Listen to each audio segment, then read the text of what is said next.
Assalamu alaikum урматтуу телекөрүүчүлөр.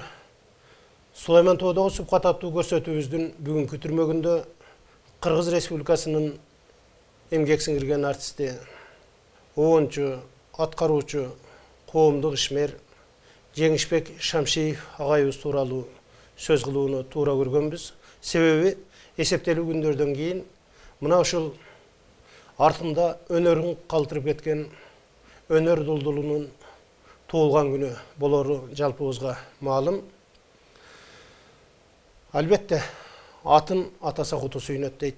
Ушул Жеңишбек агабыздын жаткан жери жайлуу, топурагы торку болуп, арбагы ыраазы болсун деген ниет тилек менен бүгүнкү көрсөтүүбүздү биз ушул Жеңишбек агабыздын толгонуу деген чыгарамасы менен баштоону туура көрүп жатабыз. Бул толгонууну биздин элибиздин эрке кызы Жеңишбек агабыздын жээни Гүлжамал Эркинбаева аткарып бермекчи. Гүлжамал айым, сиз комузду колго ала берсеңиз, ага чейин мен студияда отурган башка конокторубуз менен дагы тааныштырайын.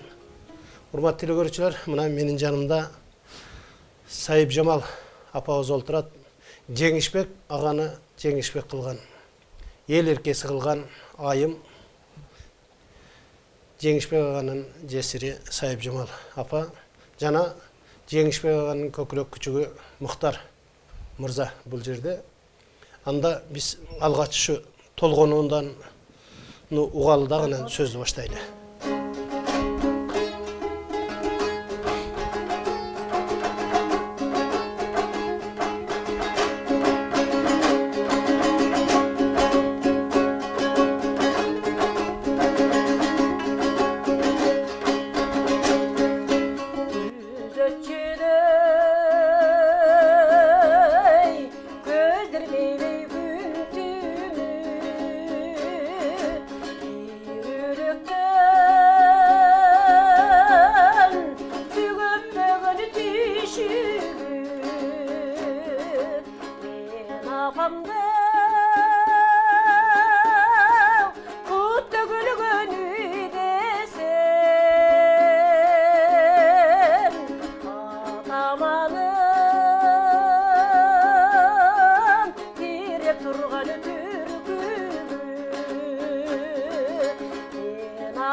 Kalsa savırım oldun alıp orucuktünü carımın kıyım gezden kıl dedirmeyden bergen atam beni jayğanı tamırım kıyım gezden kılp dedirmeyden bergen atam benim terin jayğanı tamırım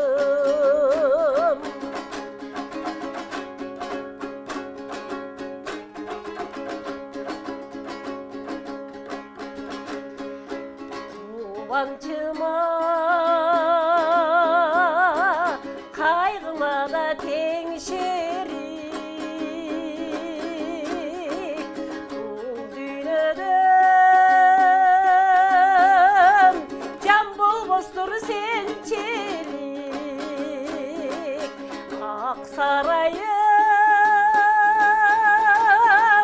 altı tutkan kubatım El düğünödüm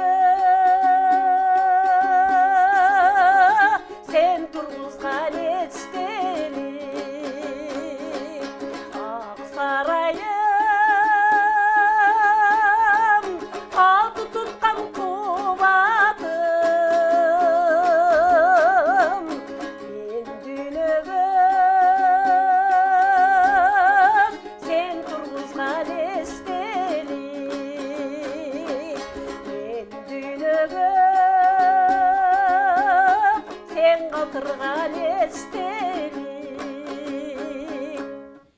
Bəli, ген болбоңуз. Албетте, мына сөзү менен onu төп келгенде, мына ушинтип өлбөгөн чыгарма жаралары белгилүү. Бул жерде сөзү Эсенгул Ибраев агабыздыкын дагы кошумчалап айта кетүүбүз керек. Эми Сайып Жамал апа, мен жогоруда айткандай, ушул өнөр адамдарынын өнөрүнө, ошонун кежирлигине, ошонун чыгармачылыгы ар кандай өйдөтмө маселелерине аял катары, үйдүн куту катары чыдап, Жеңишбек аганын артында калган чачпаган чогултуп келе жаткан инсан катары. Деги эле Жеңишбек агабыздын мына жогорудагы Эсенгул агабыздын сөзүнө жазылган обонду дагы бекеринен тандап албаса керек. Бул ата энеге болгон урматын айтып атат. Мына ушулар туурасында сиз сөз баштап берсеңиз. Жекем күйүмдүү бир тууган жарыгер жар ушундай бир күйүмдүү ата энеге күйүмдүү бала эле. Ата энесин аябай урматтачу. Атасы менен апасын иштен келгенде ошо иштен келе айтып эле нары бөлмөсүнө кирип кетпестен эшиктен кирип эле ата энесинин үстүнө кирип ата апа кандай отурдуңар деп. Эми атабыз Рамалыктагы колхоздо нечен жыл башкарма болуп чарбаны түшүнгөн киши болгон үчүн мун чарбада мындай иштери болуп атат, андай иштери болуп атат деп ошо түшүндүрүп айтып деп анан ошентип анан кийин кирип ошо оокат ичтүү. Анан кийин жатаарында дагы эч качан ошо атасы менен энесинен мурда жатчу эмес. Чарчап келсе дагы атасы менен апасын жаткандан кийин эми жакшы жаткыла деп анан кийин жаткыла деп туруп анан жатчу. Атасынын ар бир кандай сөз айтса, оор жумуш айтабы, жеңил жумуш айтабы, жекем үчүн ал мыйзам болчу. Ошо атасынын сөзүн эч бир сиз коюңуз чата, ал мындай болот да, аны мен аткара албайм, колуман келбейт, ишим көп, тигүү дегенин мен Кудайга шүгүр ошо келин болуп башыма жоолук салынгандан баштап ошо ата энебиз менен чогуу жашап, алардын көз өткүчөктү чогуу жашадым. Бир жолу да Кудайга шүгүр уккан эмесмин. Аны ошо кошо көрүп жүргөн эл деле билет. Ата энесин Кудайга шүгүр ушунчалык урматтайт эле. Көрсө ал ар бир урматтоо адамдардын өзү үчүн керек экен деп ойлойм. Себеби эмнен эксең ошону аласың деген сөз бар эмеспи кыргызда. Ошо балдары дагы ошо ата энесин кандай урматтап жүргөнүн көрүп чоңошту да. Ошо балдары дагы өзүн ошондой урматташып, ооруп калганда ошондой урматтап ушундай неме кылып жүрүштү. Мен ойлоп калчу элем жекем ошо ата энесинин урматына ээ болгон экен да, ошонусун өзү азыр көрүп атат. Улуулардын батасын алып. Улуулардын батасын. Ал ата энеси эле эмес, улуу кишилерди да, улуу кичүү дебейт эле жекем. Ошо кичинекей баланы да көңүлүн алып, ушундай ошентет эле. Чоң улуу кишилерди сөзсүз ушундай бар айтканда учурашып ошентет эле. Анан ошо кошо жүргөн үкалары, жолдоштору укса туура айтат десе керек. Биз эгерде бир жакка барсак, жекем менен чогуу чыксак, жарым саат эрте чыгышыбыз керек. Себеби жолдо кимиси болбосун алардын учурашып, акыбалын сурашып туруп, жөнөгүчөктө кыйыл убакыт өтүп кетет деп күлүп калышар эле. Эми Сайып Жамал апа, быйыл мына мамлекетибизде ушул ыйман, адеп, маданияттын айланасында бир өзүбүздүн баш аягыбызды карап алалы деген ниет тилек менен ошондой жардык чыкты. Деги эле бул ар бир адамдын көкүрөгүндөгү бул ар бир секунд сайын өзүнө коюлчу талап болуш керек менин бабымда. Эми сиз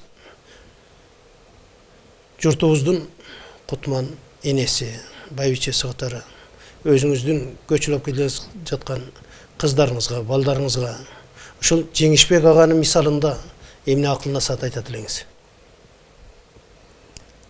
Эми ар кандай пенде ушу кандай кичинекей кезинде кандай жакшы нерселерди жасаса, ошо ата энесине күйүмдүү болсо, ал дагы келечекте аман болсо улгаят, ошол күйүмдүүлүгүн алат. Туугандарына күйүмдүү болсо, ошолорун алат. Анан кийин илгерки заманда кызга 40 үйдөн тыйы, бир үйдөн тамак делчү эле. Кыздарды, ой сен мынандай жүр, анандай жүр деп айтса, бардыгы туура айтасыз деп ошентип ийменчүү эле биздин кезибизде. Аны эми азыркы кезде Кокустан кыздарды ошентип айтсак, сенин ишиң эмне деп коебу деген чочулоо бар да. Анан ошо балдарыбыз, кыздарыбыз ыймандуу чоңойсо, ыймандуу болушса, адептүү болушса, ошо ата эненин өзүнө дагы, коом үчүн дагы эң бир жакшы деп ойлойм. Мисалы үчүн жекемин мындай деген ыры бар. Кызбы, уулбу мекен үчүн бип-бирдей жүгүн көтөр мекениңден эң опол деген. Кызбы, уулбу адептүү чоңоюп, жакшы өссө мекен үчүн дагы, үй бүлөсү үчүн, тууган урук үчүн, бардык үчүн эле эң бир жакшы, ошон үчүн адептүү болушса деген тилегим бар. Бу жаныңызда турган жиен кызыңыз Гүлжамал эжекеге кандай насааттарды айттыңыз эле? Эми ушул өзүбүз студияда отургандардын мисалында айталымы?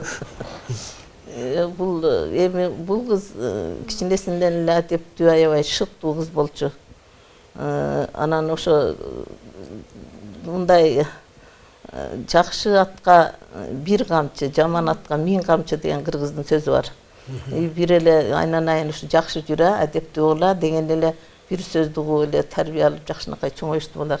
Анан эгер жакшы уккусу келбесе, 1000 жолу акыл насаат айтсаң деле ал жакшы жуга бербейт. Ошо жашынан эле адептүү болду, ошо боюнча апалары да жакшы адептүү кишилер эле, ошолордун тарбиясын карап, анан кийин тагаларын тартып, мындай таланттуу болуп чоңойду. Анда ошо таланттуу адептүү кыздан бир Жеңишбек аганы дагы бир оонун угалы дагы бир адепке чакырган, анан кайра сөзүбүздү улайлы.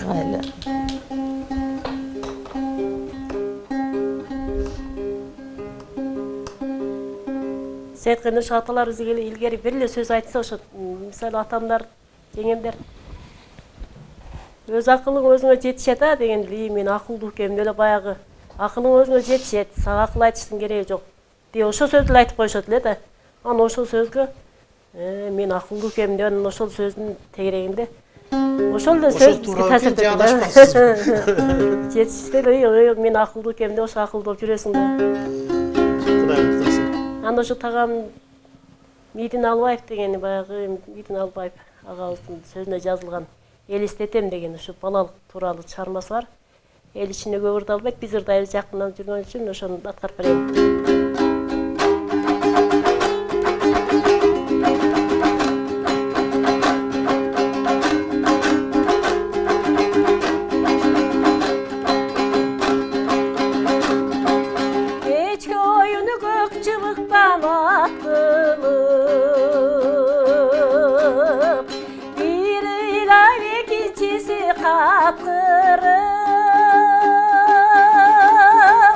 Балалық кезең бір ұлпуш екенсің,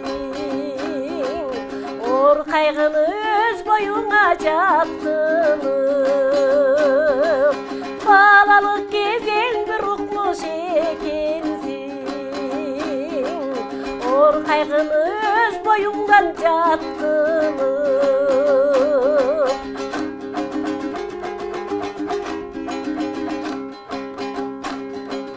Özgürlüğün ölçüp olmuy taralık,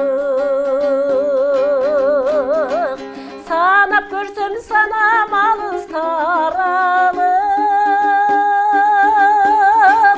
Bir kaparsızdı koştup gelip dalayga, kolu şitlep ketken eken balalık. Bir kaparsızdı koştup gelip dalayga, kolu şiltep ketken eken balalık.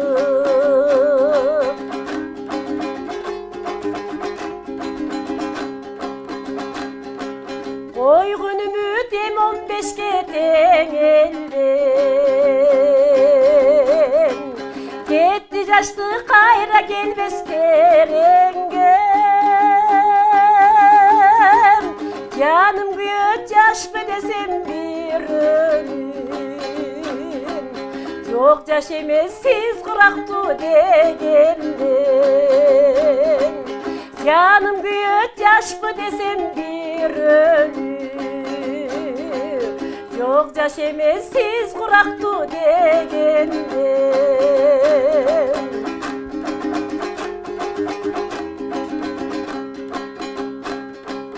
той жашылык бир коштошуп алалык картаюп парз бул дүйнөгө жаралып кош дегенге оозум барбай турса да кош бол эми касиеттүү балалык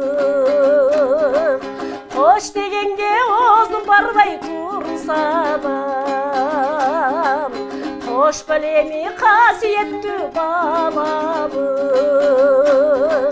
кошкун эми касиеттүү балалык. Бәлі, кен болуңыз. Сәбижан Малымға мына балалық жөнінде айтып атат. Бұл жерде Жеңішбек аға көңіздердің көкірек күчіңіздер отырады. Эми ата-енесі маңдайында тұрғанда бала 90-ға шыққандағы бала ойынша қалады дейді. Балаңыздың бір-екі балким тентегі бардыр. Ошол жөнінде айтып, Жеңішбек аға қантип тәртіпке чакырчылы балдарды. Бұл дағы біздің телегөрүүчүлөрүбүзгө балким сабак болор. Балдарды қантип тарбиялаш керек, адепке чакырыш керек деген маселеде. Анан біз Мұхтарға сөз берели.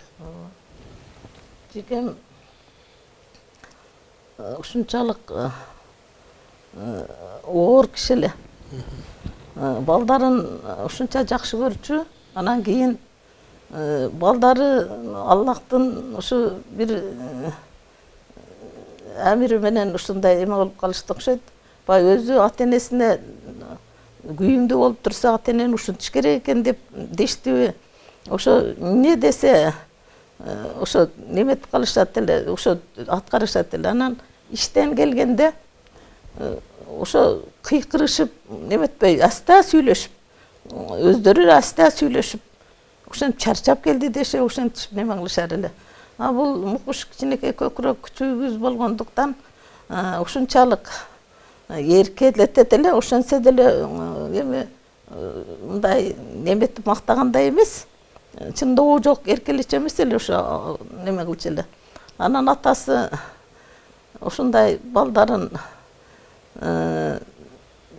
таза болгула, эмгекчил болгула, элгедин кандай жүрөт экен деп көзүн салат айлана, турмуш менен ойносоң көңтөрүп коет жайыңына деген ушундай эл баары бир кандай жүргөнүңөрдүн көзүн салып турат деп ушундай немелерди айтчу эле. Анан кийин жекем эгерде ушу акындык жагына көп басым жасаган эмес да, ошончо философиялык акын болчу экен. Анан неме деп ушу өзү гана улуу болсо адамзат ошол кезде улуулукту ойлонот дейт. Ошон үчүн улуу болушуңар керек. Улуу болсоңор анан бирөөнүн паркын билесиңер. Бирөөнүн паркын билиш үчүн өзү улуу болуп, ошонун парктуу экенине көз жетиш керек деп ошентчү эле. Анан ошо чынында эле өзү таза киши экенин тиги бир 50 жылдык мааракесинде Шарып Жээнбеков деген агабыз мынтип сүйлөгөн эле да. Эгерде мен дүйнөдөгү эң таза киши ким десе ойлонбостон Жеңишбек Шамшиевичти алып чыгат элем деп. Анан кийин ошо чынында ошондой тазалыгы бардыгы ушу балдары билип көрүп жүргөн окшойт. Ошо таза болгула дегенди көп айтат эле, жакшы жүргүлө деп. Анан кийин ошо жекем бир оюнчуктарды бир жакшынакай неме кылганды, ушу кайдан болсо мен ушундай оюнчук көрдүм десе, ошону алып келип берер эле мукушка. Ушуну неме кылсын деп. Анан кийин жанакы анда бир кичинекей машиналар чыккан, балдар өзүм тепкен. Ошол машинаны да биринчи алып келип, мен мектептен келсем, балабыз ошо тээ ойноп жүрүптүр. Анан кийин ушу баламдын кубанганын көрсөм мен дагы ушунчалык кубанам деп ошентип калчу эле вечера. Эми урматтуу көрчүлөр, мен муну Сайыпжан балапанын өзүнүн көкүрөгүнө чыккан сөздөр аркылуу элибизде айтыла келген керегем сага айтам, келиним сен ук, угум сага айтам, уулум сен ук деген бул ата-бабалардан калган улуу философиялык сөздүн бир маанисин чечмелеп берейин деген ниет тилек болуп жатат. Бул жерде бир адамдын үй бүлөдөгү адепке, ыйманга, маданияттуулукка тарбиялаган тарбиясы ошо миңдеген, миллиондогон адамдарга сабак болушу абзел. Себеби ар бир адам бири-бирине күзгү болорун биз унутпашыбыз керек. Жеңишбек аганын балдарына жасаган, ата-энесине жасаган, үй бүлөсүнө жасаган мамилелеринин бардыгы анын артында көчүлүп келе жаткан бүгүнкү бизге окшогон, бизден кийинки, алардан кийинки муундардын бардыгына бул сабак болуп мисал болчу чыгармачылыгынан сырткаркы чоң сапаттарынын бири десек жаңылышпайбыз. Эми Мухтар мырза канчалык бийиктикке, канчалык дөөлөт сөөлөткө жетпесин, баары бир элибизде ошо атасына карап баа берген улуу наркыбыз бар. Ошон үчүн кандай бала болбосун, эгер атасы мыкты болсо, чоң теринин бучкагы деген улуу сөз бар. Эми Жеңишбек аганын туулган күнүнүн арапасында олтурабыз.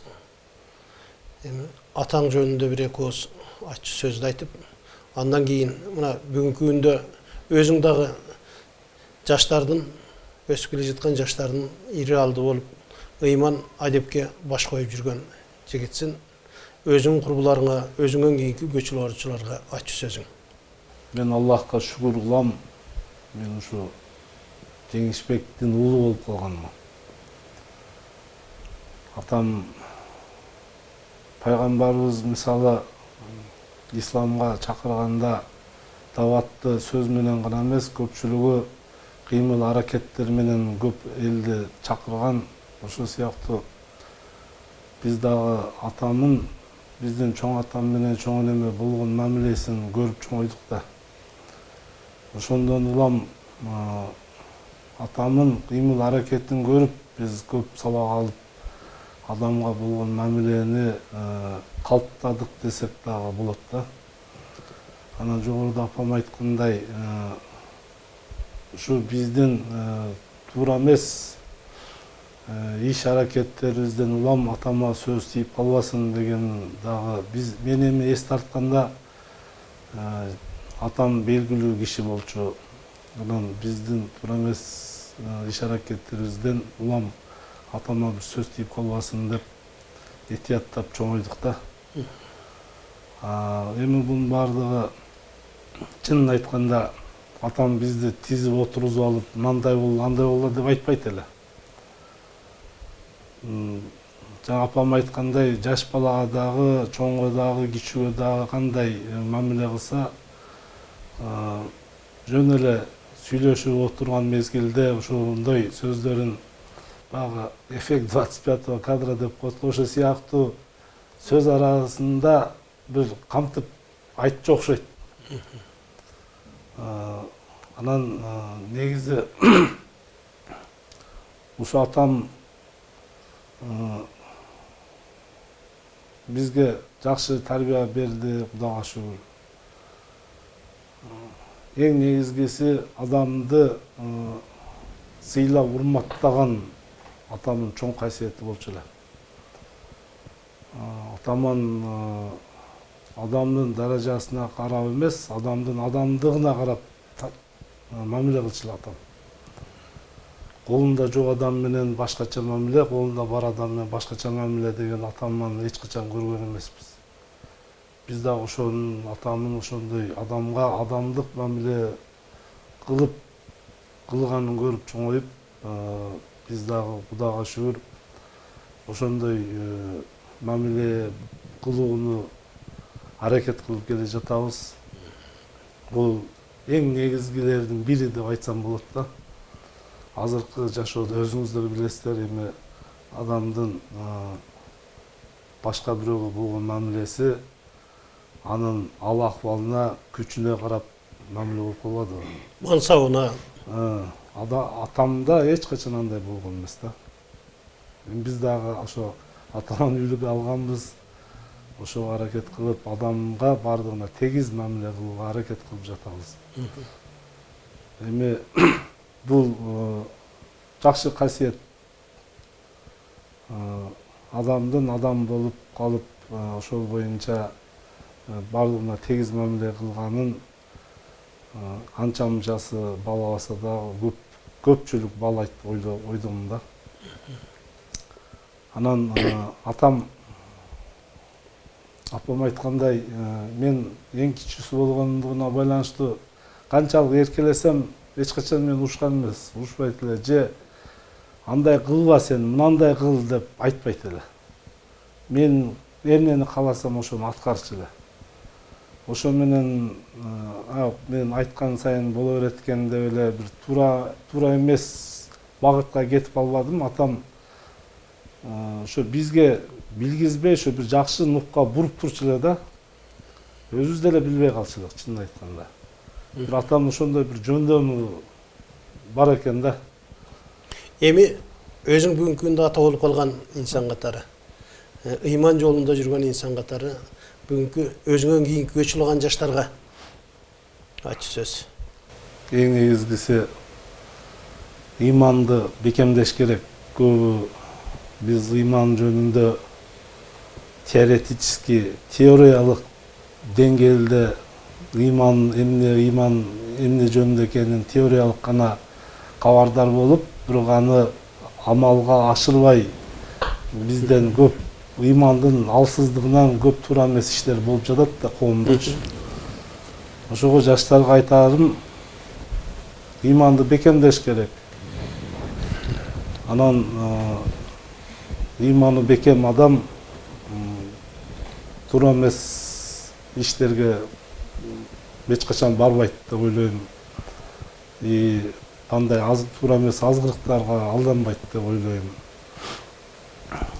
Ыйманды бекемдеп, ушу жараткан биздин Аллахтан болгон буйруктарды аткарсак, жакшы болот.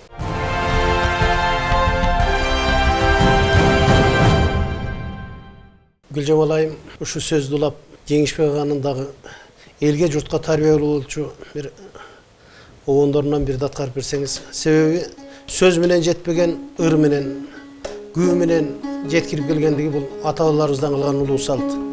Балким ушу аткарылчу чыгармадан дагы эли журтубуз, телекөрүүчүлөрүбүз өзүнө бир сабак алчу маселе болор.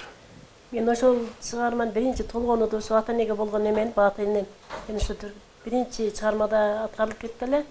Тилекке каршы экинчиси балалык тууралуу. Анан азыр менин баягы тагам өзүнүн замандаштарын ошо чыгармачылык гүлдөп турган мезгилде лирикалык чыгармалары болгон. Азыр эми эч ким ырдабайт, биз ырдап жүрөбүз. Бизге сиңип калган. Анан ошо лирикалык чыгармалардын бирөөнү даярдап койдум эле. Биринчи өзү негизи Жеңишбек экөөбүз үйлөнгөндөн кийин 2 айдан кийин мен катуу ооруп калгам. Катуу ооруп калып анан республикалык больницада 4 ай жатып анан чыгып келгем. Ошондо мен ооруп больницада жатканда Жеңишбек ошо госпрактикага лайкага барган.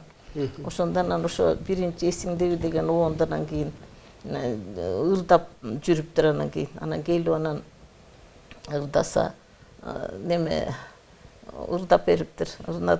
Балда мындай комиссиялар кабыл алчу эмес беле. Ой жакшы болгон экен дешип, ушундай дүркүрөтүп кол чабышып, эртең кел немеге жаздырабыз дешиптир. Жанакы алтын фондуга жаздырабыз дептир. Десе, деген ошол жерде бирдеме айтчу эле бир жазуучу акындын фамилиясын ошол мынаны ошо карап көрөсүң мынаны деп жана Арнадын көлүнүн жээгинде деген текстти бериптир. Ошонсо бай эсиңдеги деген обон неметип өтүп ушундай жакшы деген шыктанган жаным ушу эртеси саат 10го кел деди эле. Эртеси саат 10го чейин ушу Арнадын көлүнүн жээгиндеги обону чыгарып ошо ырдап келгемин. Анан экөөнү тең жаздыргам деп калар эле. Анан ошондо ошо неме биздин мындан ортодо мынандай суу бар. Биздин үйдүн ортосунда билесиң кызыл жарда. Ошондо түш көрөтсө мен ошо нар жак кыраңы бар ошо кыраңда турат имишмин да. Анан ошо не түшүн ана мындай художественный кылган да жанакы көркөмдөгөн. Анан ошентип анан кийин ошо эсиңдеби деген ырды жазып анан сен үчүн чыгарганмын. Эгерде өзү аябай жана жапар чабалдайыптын ырларын сонун ырдайт эле үнү жакшынакай эле анан эгерде сен оорубасаң анан ошентип анан обончулукка неметип калыптыр да. Эгер сен оорубасаң ошондой шылтоо болуп калбаса мен аткаруучу болуп эле мындай эмелер ырларын ырдап коюп жүрө берет элем. Мен обончу болушума сен себепкер болдуң, ошо сенин ооруганың себепкер болду деп ошентип калар эле рамалык. Анда биз ошол эсиңдебени Эгер эсинде ошо толук комуздун толгоосу туура келсе ошону чертип берсеңиз, ырдап берсеңиз. Эстесем сенден бөлүнбөй эң назик жүрөм. Сал эсиме чыгып калды ошо неме кылып. Мына жерде болсо керек элесиң деп бир сир угуп аласың да.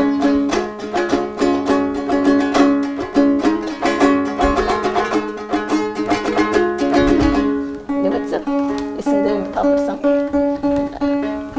Урматтуу телекөрүүчүлөр, бул жерде бир ырдын тарых кетип жаткандыгын өзүңүздөр көрүп жатасыздар. Бул жерде ошо эсиңдеби деген аткарылган чыгарма бул Жеңишбек аганын обончулугунун башаты катары эсептелерин мына Сайып Жамал апа жогоруда айтып өттү. Senden bölünmöy, nazik yumuşak kömüldöy, erişitip ketip barattın, elesin gözgöle görünmöy, eşteştik berberin, dolkunda termildin, gelgisiz gözgö görünmöy.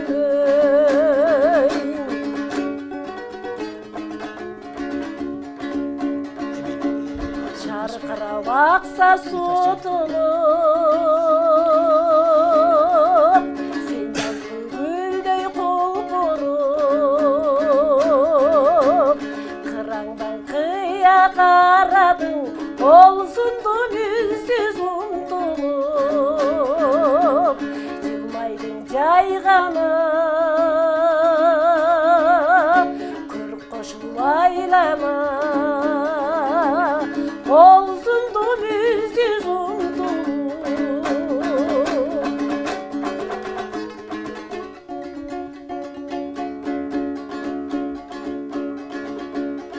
İstesem oşul minüttün, sulsulay zaza jürüptün.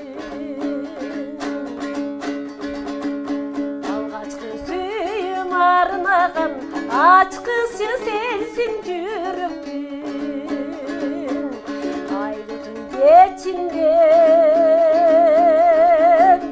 al mezgin esimden, açkıçını bergen jürüptün.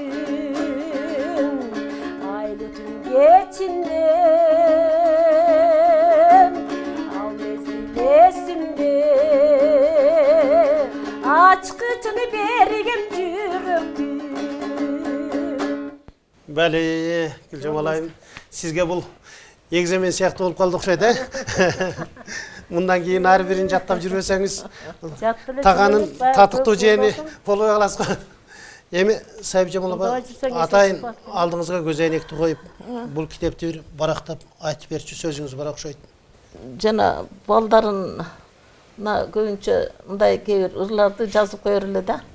Ошолордон немерин окуп, анан мынала атаң мынандай ыр жазыптыр го, окугулачы деп койчумун. Ошолор дагы тарбиялык мааниде болсун дечи экен көрсө деген келип атат да. Дем акыл сөз арбын калкымда ак эмгек жазса тартынба, ынак иш кылгын калбасын ызуучу сенин артыңда. Теңшип жерди тиктебей жайдары жүргүн жаркылда. Турмуш бул жарык караңгы тарыхта изин калтырган тарта көр манас бабаңды.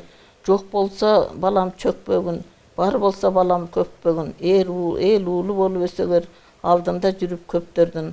Адам болсоң элиң сыйлайт ардактап, эси жок уул көп кетет ардактап. Жакшы уул жакшы түмөн ойдойлоп, дарак өңдөсүп, өсөт айың чардактап деп ошентип сыяктуу ырларды балдарына неме кылат эле да. Анан кийин ошо сенин балдарыңа кылган жакшылыгың бул алардын энесин чындап сүйгөнүң деген хадисте бар турбайбы? Анан ушу балдарга дагы жанакы мени менен жакшы мамиледе болгондору дагы буларга жакшы туура жол көргөзсө керек деп ойлойм. Сайыпжамал апа, албетте бала үй бүлөдө ата-энесин карап түздөнүп, ата-энесин карап тарбияланып, ата-энесинин жасаган ишин улап кетчү муун болуп эсептелери жалпыга маалым. Элге журттун астында уят болбой турган уул кыздарды тарбиялоонун өзүнүн адеби, өзүнүн орду бар экендиги жөнүндөгү бардык нерсе ушул 4 саптарда камтылып жатат. Биз эми көрсөтүүбүздү жыйынтыктоо алдына келип калдык.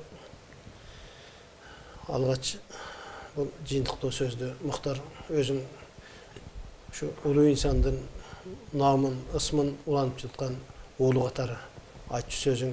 Жакында Ош шаарында атамдын аты Ош шаарынын бир көчөсүнө ыйгарылды. 26 декабрь күнү 2006 жылы шаардык кеңештин сессиясында депутаттардын колдоосу менен бекитилип, бул жерде Ош шаарынын мэриясына Айтмат Тентибаевичке, Ош шаардык кеңештин депутаттарына, төрагалык кылган Жапар Тураевич Ормоновго, ошондой эле ол комиссияга караган комиссиянын мүчөлөрүнө, демилгечилерге, демилгечилердин башында болуп Калмышак Ташбаев, Жолболду Алыбаев, Тазагүл Закирова, Намат Ибраим Бостонкулов, анан өзүңүз да комиссияга барып бир катышып бердиңиз. Ушу демилгечилерге ошо атамдын атын ошол көчөгө койгонго ылайыктуу биз макулбуз деп макулдук берген ошол көчөнүн жашоочуларына аябай чоң ыраазычылык билдиребиз. Атам жанагындай сөз бар эле, эл эрип атактан күтпөм, эл билсе болду баркымды деп.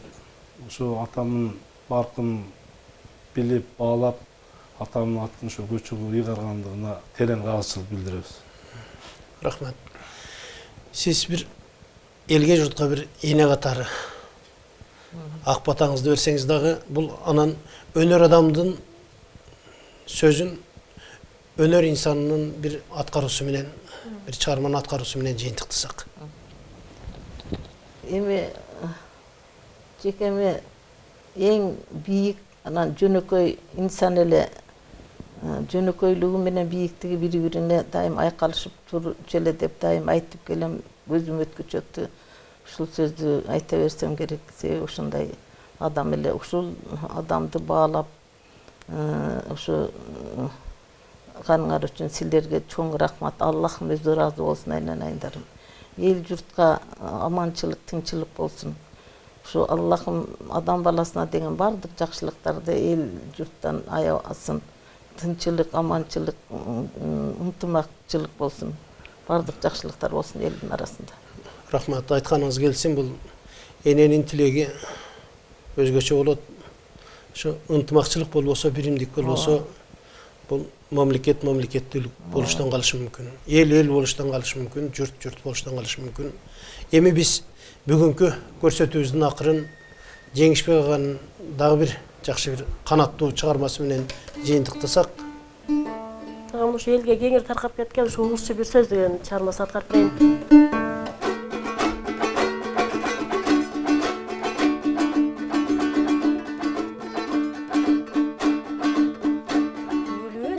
Bizdi daldalap, günü göze kalmamak. Kozkoğum gelip sırımdı, olundu koyup karmalap, karmalap. Kozkoğum gelip sırımdı, olundu koyup karmalap, karmalap.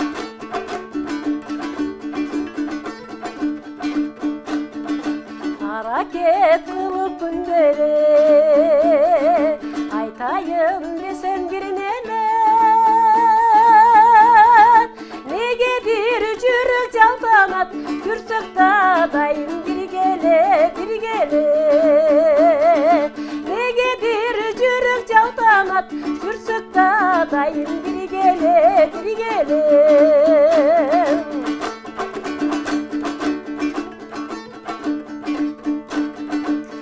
сүзүлө тиктеп карасаң сүрдөнүп сөздөн адашам эң эле ачык жан элин эмне үчүн ментип баратам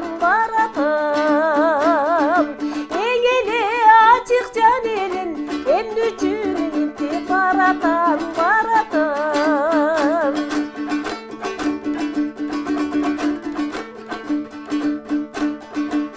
Чукпас уяң немени ошентип кыйнай берени уузун жеп алып таттырып угузчу бир сөз дегени уузун жеп алып таттырып угузчу бир сөз дегени Бәлі, кем болбоңуз, үнүңүз кардыкпасын. Урматтуу көрүүчүлөр, биздин мына бизге бөлүнгөн убакыттагы аягына чыгып калды. Биздин бүгүнкү Сулайман тоодогу субкаттагы маектөрүбүздө Жеңишбек Шамшиев агайыбыздын байбичеси, эми бул кыргызда улуу сөз бар, сиз туура түшүнүңүз, көз өткөн адамдын байбичесин жесири деп коет. Сайып Жамал апа бул жерде төрүбүздө болду. Өзүңүздөр апанын апалык, энелик, аял, жар катары айткан сөзүн өзүңүздөр тыңдадыңыздар.